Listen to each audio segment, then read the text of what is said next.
Juxtaposed amongst the oil and gold markets is gas futures. Now, Silvia, I'm not jingoistic in any way, shape or form for either Britain or Europe, but I do love Britain and Europe as well. Now, you sent me a piece of copy last night. It was nearly Schluffschnuff time, but I got very excited and very animated about what a couple of my US colleagues, and I love my US colleagues, by the way, and I'm certainly not looking to diss what they had to say. But one of them, who's a great friend of mine, he really is, big, tall chap. He's now on Power Lunch. You might know who he is. And he's kind of, he's on Power Lunch. He's a great anchor. I think he was talking about potentially the US. Now, I want you to express this. US coming to the rescue of Europe with a kind of Marshall Plan because they've got a load of gas. We've got a load of gas demand because we're not taking it from the Russians now. And I think my great friend, and let's call him, for sake of argument, Sully.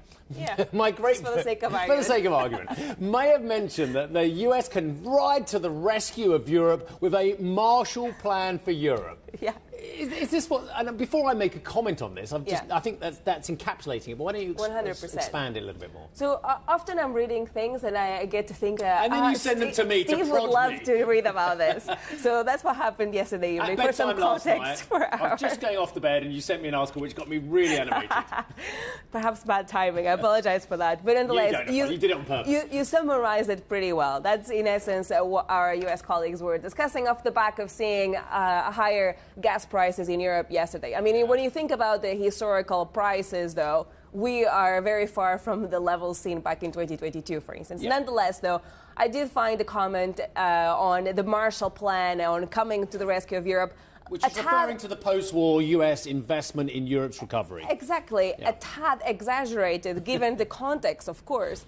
Because when you think about where we are right now, it's very, very different from even the crisis that we had seen in 2022. It is true that storage levels were hit over the last couple of months because of winter, and there was a lot of consumption of gas across the European continent.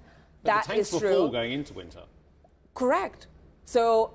And when you think about what energy analysts are saying thus far, they're not saying there's a crisis whatsoever. Yeah. So the comment of coming to the rescue seems a little bit too extreme to some extent. I don't know if Sonny's watching. It's probably a bit early for him. Go on, what are you going to say? I was just going to make one final point that, yes, the US is selling gas to Europe. It is likely to sell even more in the future. Yeah. But this is not a rescue plan. This is a trade deal. Well, that's kind of where I was going to pick up. I mean, you and I are very similar in many ways. and look, I had my first brilliant chats with Sully back at OPEC conferences probably about a decade. So we are good friends. So I think he can take it.